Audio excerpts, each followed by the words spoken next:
Welcome to Mount Meditations, a weekly reflection made available to you by campus ministry at Mount St. Mary's University. This week, as we approach Pentecost and the Easter season draws to an end, Dr. McElaney-Johnson, the president of Mount St. Mary's University, shares her reflection on Jesus' call to his disciples: love one another. It's my pleasure today to provide the last reflection for the final Easter Mount meditation. The reading we'll use today is the reading we used to bless our graduates only a few weeks ago. A reading from the Holy Gospel according to John, chapter 15, verses 12 through 17. Jesus said to his disciples, "This is my commandment, love one another as I love you. No one has greater love than this, to lay down one's life for one's friends. You are my friends if you do what I command you. I no longer call you slaves, because a slave does not know what his master is doing. I have called you friends because I have told you everything I have heard from my Father.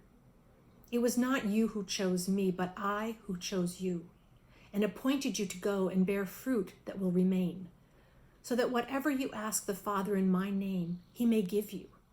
This I command you, love one another." I think this gospel reading is perfect for this day.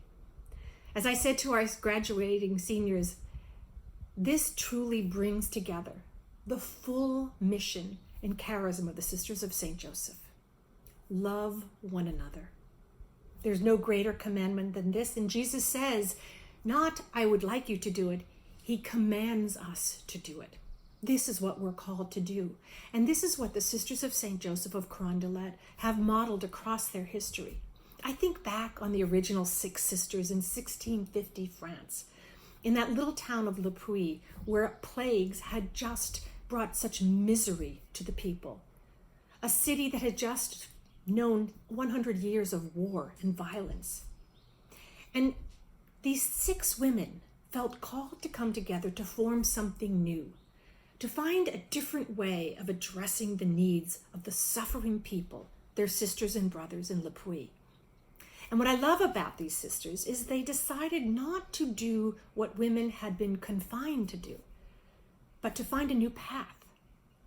And so instead of going behind convent walls and being cloistered as women religious did at that time, these women decided to live in the community in which they would serve. Radical notion at that time. And then they did something as radical. Instead of assuming they knew what the people needed, they went out and asked. They divided the city and went and asked their neighbors, "How might we best serve you?" And what they learned, as we know, vulnerable women, single women without the protection of a man, a husband, or a father, were living lives that were just full of pain and suffering. Many exploited into lives of prostitution just to get by. So the sisters had a new plan. They came up with this idea that since one of these original six sisters knew how to make lace, they would teach all these women to make lace and thereby give the women a way to earn a living, a way to provide security and safety to these women, and to help these women refine their dignity. They empowered women through education. The sisters have throughout their history done something remarkable. In the face of the greatest challenge, in the face of the greatest pain, the sisters have run to the center to try to heal. The Sisters of St. Joseph, through the French Revolution, through their trek to the United States, their trek out west, their founding of our university, and across all the ministries that we're familiar with and many we don't even know of, the sisters have always thought, how might they alleviate the pain and suffering of their neighbors? How might they care for the dear neighbor? At this time of incredible challenge, when we see such pain in our own community, we see such fear in the face of this virus, we also see moments of incredible love and joy and commitment. We see it among our amazing graduates who are in healthcare, who are on the front lines. As I read from the gospel, no one has greater love than this, to lay down one's life for one's friends. I think of our graduates and so many in the first line, the health profession, and those supporting the health profession, how they have literally taken great risks to serve in the capacity in which they feel called. We have to find ways in this very difficult time to come together and love each other through it. How do we serve at this time? As a university, we have worked so hard to try to continue to serve the needs of our students, to make sure they got over the finish line. And I'm so grateful for all of our faculty and our staff who truly have gone beyond the call of any duty and loved these students past the finish line and many into their degree. I think about all of our faculty and staff who have reached out to touch those most in pain so that they could stay connected to the university, so that they could continue to pursue their dreams.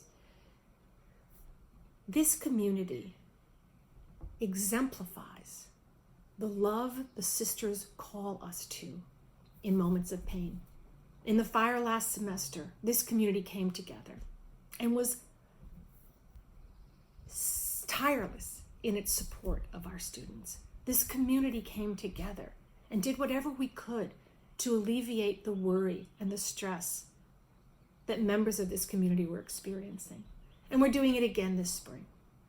I am so grateful to be part of a place that cares so deeply. And I am so grateful to now be part of this lineage of the Sisters of St. Joseph of Carondelet. Amazing, visionary, resilient women who show us that one never gives up during a challenge. That is when we are called to love fiercely and act bravely. And that's what we do. So as we finish this Easter season, which was different from what any of us expected, let us remember how gifted we are with the love of the sisters, with the love of this community. And let us go forth with hope and joy and a resolute spirit to be women and men of vision, courage, and resilience. A very happy and blessed Easter to you all. Thank you.